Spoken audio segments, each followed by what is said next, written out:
அன்பின் பிதாவே, இந்த காலை வேலைக்கா மக்கு நன்றி செலுத்துகிறோம். உடைய சமூகத்துல கூடி வர கர்த்தர் கொடுத்த கிருபைக்கா மக்கு நன்றி செலுத்துகிறோம். ஆண்டவரே, நான் பரிசுத்தர் ஆகியால் நீங்களும் பரிசுத்தராய் இருங்கள் என்று சொன்னீர். உடைய வார்த்தையின்படி எங்களுடைய நினைவு, எங்களுடைய பேச்சு, எங்களுடைய செயல் எல்லாவற்றிலும் பரிசுத்தம் காணப்பட கிருபை செய்யுங்க. உடைய வார்த்தையினால எங்களை பரிசுத்தமாக்குங்க. ஆண்டவரே, உடைய இரத்தத்தினால எங்களை சுத்திகரிங்க. ஆண்டவரே, ஸ்தோத்திரம் கர்த்தாவே. பரிசுத்த ஆவியானவர் எங்களை சுத்திகரித்து வழி நடத்தும்படியாய் ஜெபிக்கிறோம். உடைய வல்லமையான கரத்துல எங்களை ஒப்பு கொடுக்கிறோம். இந்த நாளின் வேத தியானத்தை எங்களுக்கு ஆசீர்வதித்து தாங்க. நேசிக்கிற இயேசு கிறிஸ்துவின் இனிய நாமத்தில் கேட்கிறோம் பிதாவே, ஆமென். லூக்கா 19வது அதிகாரம் 11வது வசனம். அவர்கள் இவைகளை கேட்டு கொண்டிருக்கையில் அவர் எருசலேமுக்கு சமீபித்திருந்தபடியினாலும் தேவனுடைய ராஜ்யம் சீக்கிரமாய் வெளிப்படும் என்று அவர்கள் நினைத்தபடியினாலும் அவர் ஒரு உவமையை சொன்னார். இப்ப எருசலேமுக்கு தான் இயேசு கிறிஸ்து பிரயாணப்பட்டு வருகிறார். அந்த எருசலேம்ல தான் மரணம் அடைய போறது, சிலுவை மரணம், அதுக்கப்புறம் உயிர்த்தெழுதல், இதெல்லாம் நடக்க போகுது. அதெல்லாம் அறிந்தவராய் தேவ திட்டம் நிறைவேறும்படியா எருசலேமுக்கு வர்றாரு. எருசலேமுக்கு வந்துட்டாரு. அந்த யூத ஜனங்கள் இவர் ராஜாவாக போறாரு, தேவனுடைய ராஜ்யம் வரப்போகுது அப்படின்னு அவங்க நினைச்சதுனால அவங்க ரோமர் ஆட்சி செய்தாங்க. இவங்க அடிமைகளா இருந்தாங்க. இயேசு தங்களுக்கு ராஜாவா விடுதலை தர போறாரு, அப்படி ராஜ்யம், தேவனுடைய ராஜ்யம் வரப்போகுது அப்படின்னு நினைச்சதுனால ஆண்டவர் ஒரு உவமைய அவர்களுக்கு சொன்னார். பிரபுவாகிய ஒருவன் ஒரு ராஜ்யத்தை பெற்றுக்கொண்டு திரும்பி வரும்படி தூர தேசத்துக்கு போக புறப்பட்டான். ஒருத்தன் தூரமான இடத்துல போய் தன்னுடைய ராஜ்யத்தை, தனக்கு ஒரு அரசாங்கத்தை பெற்றுக்கொண்டு திரும்ப அதிகாரத்தை, ஆளுகைய பெற்றுக்கொண்டு திரும்பி வரும்படியா தூர தேசத்துக்கு புறப்பட்டு போறான். புறப்படும் போது அவன் தன் ஊழியக்காரரில் 10 பேரை அழைத்து அவர்களிடத்தில் 10 ராத்தல் திரவியங்களை கொடுத்து, 10 பேரை கூப்பிடுறான். தான் புறப்பட்டு போறதுக்கு முன்னாடி 10 பேர்கிட்ட 10 ராத்தல்ன்றது 3 மாத சம்பளம். அந்த அவ்வளோ பணத்தை அவங்க கிட்ட கொடுத்து, நான் திரும்பி வரும் அளவும் இதை கொண்டு வியாபாரம் பண்ணுங்கள் என்று சொன்னான். நான் இதை கொடுத்துட்டு போறேன், நீங்க வியாபாரம் பண்ணி சம்பாதிக்கணும் அப்படின்னு சொல்லிட்டு போறான். அவனுடைய ஊரார் அவனை பகைத்து, அவன் இருந்த ஊருக்காரங்க அவனை பிடிக்கல, ஊர்க்காரங்களுக்கு அவனை பிடிக்கல. இவன் எங்கள் மேல் ராஜாவாய் இருக்கிறது எங்களுக்கு மனதில்லை, இவன் ராஜாவாக கூடாது, எங்களுக்கு மனசு இல்லை அப்படின்னு சொல்லிட்டு சொல்லும்படி அவன் பின்னே ஸ்தானாதிபதிகளை அனுப்பினார்கள். அவன் போன பிறகு பின்னாடி ஆட்களை அனுப்புறாங்க, தூதுவர்களை அனுப்பி அவன் எங்களுக்கு ராஜாவாய் இருக்கக்கூடாது அப்படின்ற செய்திய சொல்லி விடுங்கிறான்.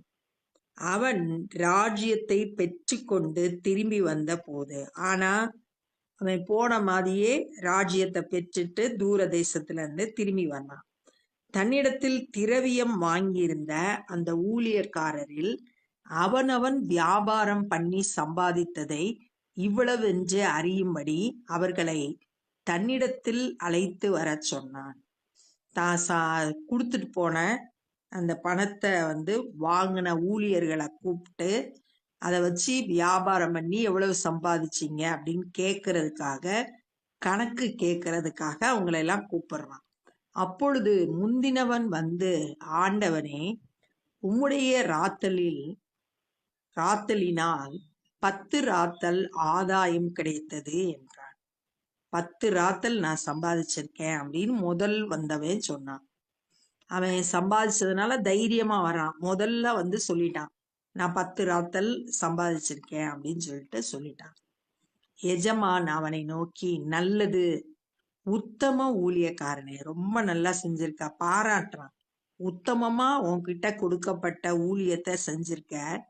நீ கொஞ்சத்துல உண்மையாய் இருந்தபடியினால் 10 பட்டணங்களுக்கு அதிகாரியாய் இரு அப்படின்னு சொன்னான்.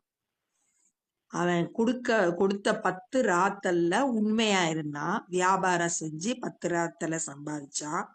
அதனால 10 பட்டணத்துக்கு நீ அதிகாரியா உன்னை மாத்துறேன் அப்படின்னு சொல்லிட்டு, நீ கொஞ்சத்துல உண்மையா இருந்ததுனால இந்த பெரிய உயர்வு உனக்கு கிடைச்சிருக்கு. அப்படியே 2வது ஊழியக்காரன் வந்து, ஆண்டவரே, உம்முடைய ராத்தலினால் 5 ராத்தல் ஆதாயம் கிடைத்தது என்றான். எனக்கு 5 ராத்தல் நான் அதை வச்சு வியாபாரம் பண்ணி சம்பாதிச்சிருக்கேன். அவனையும் அவன் நோக்கி, நீயும் 5 பட்டணங்களுக்கு அதிகாரியாய் இரு. இவனை பாராட்டெல்லாம் செய்யல. ஆனா அவனை வந்து உத்தம ஊழியக்காரனேன்னு பாராட்டிட்டு 10 பட்டணத்துக்கு அதிகாரியா வச்சாரு. இவனை வந்து 5 பட்டணத்துக்கு அதிகாரியா வைக்கிறார். பின்பு வேறொருவன் வந்து, ஆண்டவனே, இதோ உம்முடைய ராத்தல், இதை ஒரு சீலையிலே வைத்திருக்கிறேன். இங்கிலீஷ் பைபிள்ல ஹேண்ட் கர்ச்சீஃப்னு போட்டு, அவர் கொடுத்த பணத்தை அப்படியே ஒரு கர்ச்சீஃப்ல சுத்தி வச்சிட்டான். நீர் வைக்காததை எடுக்கிறவர், பணத்தை வந்து டெபாசிட் பண்ணாம எடுக்கிறவர். பணம் போட்டாதான் எடுக்க முடியும். ஆனா நீங்க வந்து பணம் போடாமே எடுக்கக்கூடிய ஆளு. விதைக்காததை அரிக்கிறவருமான கடினமுள்ள மனிதன் என்று அறிந்து. விதைச்சாதான் அறுவடை செய்ய முடியும். ஆனா நீங்க விதைக்காம அறுவடை செய்யக்கூடிய ஆளு, ரொம்ப கடினமான ஆளுன்னு எனக்கு தெரியும். உமக்கு பயந்திருக்கிறேன் என்றான். ஆனா வேத வசனம் என்ன சொல்லுதுன்னா, மனுஷருக்கு பயப்படுறது கண்ணியை வருவிக்கும் சொல்லியிருக்கு. இவன் பயந்து அவர் கொடுத்தத ஒண்ணும் செய்யாம அப்படியே வச்சுட்டான். அவர் வந்தோடனே திரும்பி கொடுத்துருவோம் அப்படின்னு சொல்லிட்டு அவன் நினைச்சு அதை அப்படியே கொடுத்துட்டான். அதற்கு அவன், பொல்லாத ஊழியக்காரனே. இப்ப என்ன சொல்றாருன்னா, நீ பொல்லாத ஊழியக்காரன், உன் வாய் சொல்லி கொண்டே உன்னை நியாயம் தீர்க்கிறேன். நீ சொன்ன வார்த்தையே உனக்கு தண்டனையை கொடுக்குது. நான் வைக்காததை எடுக்கிறவனும் விதைக்காததை அரிக்கிறவனுமான கடினம் உள்ள மனுஷன் என்று அறிந்திருக்கிறாய. என்னை பத்தி உனக்கு தெரியுதுல, தெரிஞ்சிருக்கல. பின்னை ஏன் நீ என் திரவியத்தை காசு கடையிலே வைக்கவில்லை? என் பணத்தை எடுத்து வட்டி கொடுக்கிற அந்த காசு கடையில கொடுத்துருக்கலாம்ல. வைத்திருந்தால் நான் வரும்போது அதை வட்டியோட வர பற்றி கொள்வேனே. அப்படி கொடுத்திருந்தா கூட நான் வரும்போது அந்த ராத்தலோடு சேர்த்து அதனோட வட்டியும் நான் வாங்கியிருப்பேன் என்று சொல்லி, சமீபமாய் நிற்கிறவர்களை நோக்கி அந்த ராத்தலை அவன் கையில் இருந்து எடுத்து 10 ராத்தல் உள்ளவனுக்கு கொடுங்கள். இவன் கையில இருக்கத வாங்கிருங்க, வாங்கி அது 10 ராத்தல் இருக்கிறவன்ட்ட வந்தவன்கிட்ட கொடுத்துருங்க அப்படின்னு சொல்றான். அதற்கு அவர்கள், ஆண்டவனே, அவனுக்கு 10 ராத்தல் இருக்கிறதே, ஏற்கனவே அவன்கிட்ட 10 இருக்கு, இப்ப இதையும் கொடுக்க சொல்றீங்களே அப்படின்னு சொல்லிட்டு கேக்குறாங்க. அதற்கு அவன், உள்ளவன் எவனுக்கும் கொடுக்கப்படும், யார்கிட்ட இருக்கோ அவனுக்கு கொடுக்கப்படும். அவன் தான் வந்து அவனுக்கு கொடுக்கப்பட்ட அந்த ராத்தலை சரியா பயன்படுத்தி பெருக பண்ணி இருக்கிறான். தன்னுடைய கடமைய ஒழுங்கா செஞ்சிருக்கான். தனக்கு கொடுக்கப்பட்ட வேலைய உள்ளவனுக்கு கொடுக்கப்படும். இல்லாதவன், சோம்பேறியா தனக்கு கொடுக்கப்பட்ட வேலையை செய்யாதவனுக்கு உள்ளதும் எடுத்துக்கொள்ளப்படும் என்று உங்களுக்கு சொல்லுகிறேன் அப்படின்னு சொல்லிட்டு சொல்றான். இல்லாதவன், வேலை செய்யாம சோம்பேறியா கடந்தவனுக்கு அவன் கையில இருக்கிறதும் எடுத்து இருக்கிறவன்கிட்ட கொடுக்கப்படும். அன்றியும் தங்கள் மேல் நான் ராஜாவாய் ஆகிறதுக்கு மனதில்லாதவர்களாகிய என்னுடைய சத்துருக்களை, இங்க நம்ம பார்த்தோம் 14வது வசனத்துல, அவனை பகைத்து ராஜாவாய் இருக்கிறதுக்கே எங்களுக்கு மனசு இல்லைன்னு ஆள் அனுப்புனாங்க. அந்த சத்துருக்களை இங்க கொண்டு வந்து எனக்கு முன்பாக வெட்டி போடுங்கள் என்று சொன்னான் என்றார். அந்த என்னைய ராஜாவா ஏற்றுக்கொள்ளாத அந்த மக்களை எல்லாம் வெட்டி போடுங்க அப்படின்னு சொல்லிட்டு சொல்றாங்க. இந்த உவமை எதற்காக சொல்லப்பட்டது அப்படின்னு சொன்னா, இயேசு கிறிஸ்து மரித்து அதுக்கப்புறம் பரலோகத்துக்கு உயிர்த்தெழுந்து பரலோகத்துக்கு போய் தன்னுடைய ராஜ்யத்தை ஆண்டவருடைய 2ஆம் வருகைக்கு திரும்ப வரப்போறாரு. அப்படி போறதுக்கு முன்னாடி நம்ம எல்லாருக்கும் தாளந்துகள், திறமைகள், பணம், நேரம் இதெல்லாம் கொடுத்துட்டு போயிருக்காங்க நம்ம ஒவ்வொருத்தருக்கும்.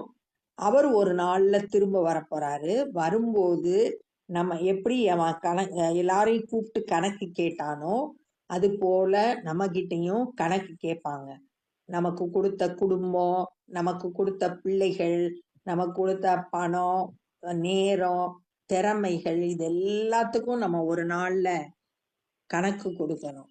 வெளிப்படுத்தல் 22வது அதிகாரம் 12வது வசனத்துல சொல்லியிருக்கு, இதோ நான் சீக்கிரமா வர்றேன், அவனவன் கிரியைக்கு தக்கதாக பலன் என்னோடு கூட வருகிறது அப்படின்னு சொல்றார். நியாய தீர்ப்புன்னு ஒரு நாள் இருக்கு. அந்த நாள்ல நம்ம எல்லாம் கணக்கு கொடுக்கணும். அப்ப ஆண்டவர் அதுக்குரிய பலனை நமக்கு கொடுப்பாரு.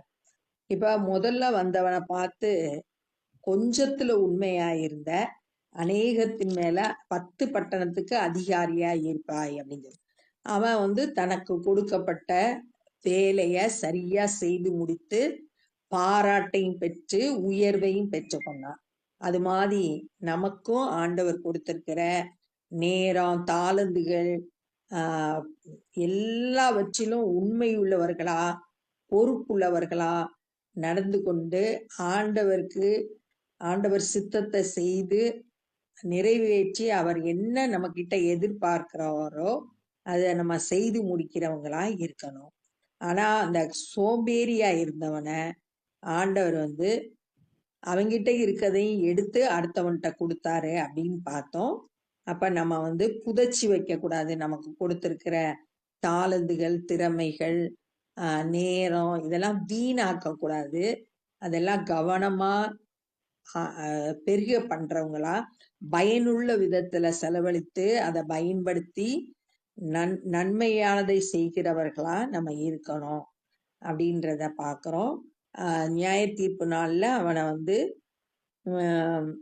நீ உன்கிட்ட கொடுத்தத நீ சரியா பயன்படுத்தாதனால பொல்லாத ஊழியக்காரனேன்னு சொல்றத பார்த்தோம். அவங்கிட்ட இருந்ததும் பறிக்கப்பட்டு உண்மையுள்ள ஊழியக்காரன்ட்ட கொடுக்கப்பட்டதை நம்ம பார்த்தோம்.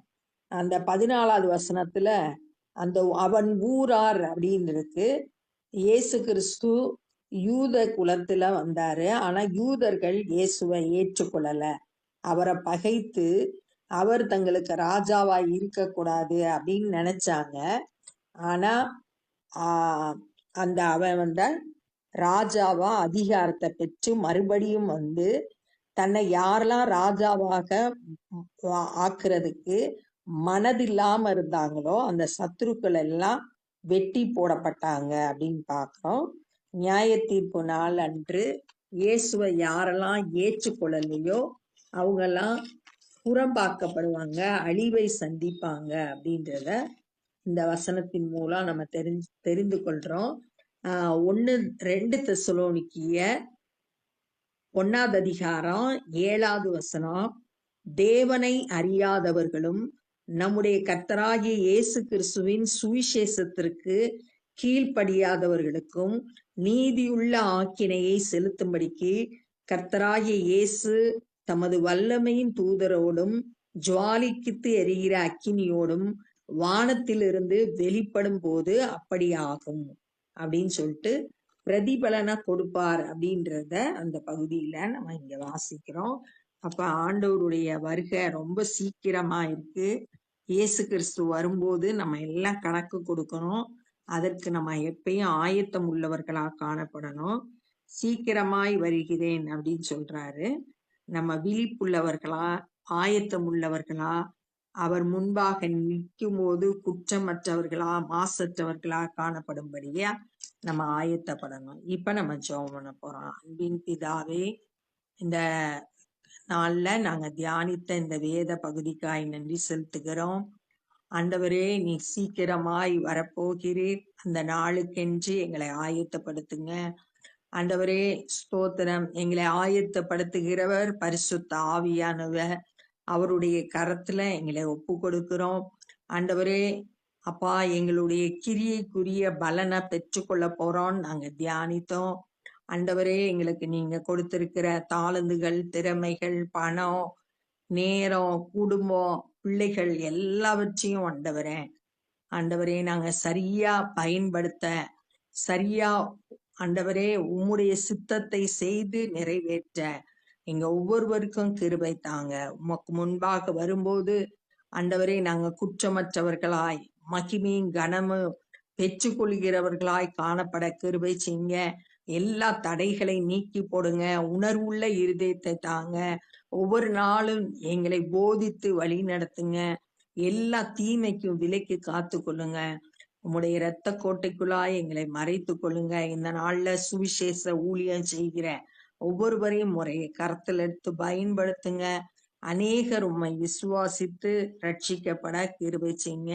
நாங்களும் உடைய ராஜ்ய பணியில எங்களால் இயன்றதை செய்ய பலன், கிருபை, ஞானம் தந்து வழி நடத்துங்க. உம்முடைய கரத்துல ஒப்பு கொடுக்கிறோம். நேசிக்கிற இயேசு கிறிஸ்துவின் இனிய நாமத்தில் கேட்கிறோம் பிதாவே, ஆமேன். என் ஆத்துமாவே கர்த்தரை ஸ்தோத்திரி, என் முழு உலமே பரிசுத்த நாமத்தை ஸ்தோத்திரி. என் ஆத்துமாவே கர்த்தரை ஸ்தோத்திரி, கர்த்தர் செய்த சகல உபகாரங்களை மறவாதே. God bless you.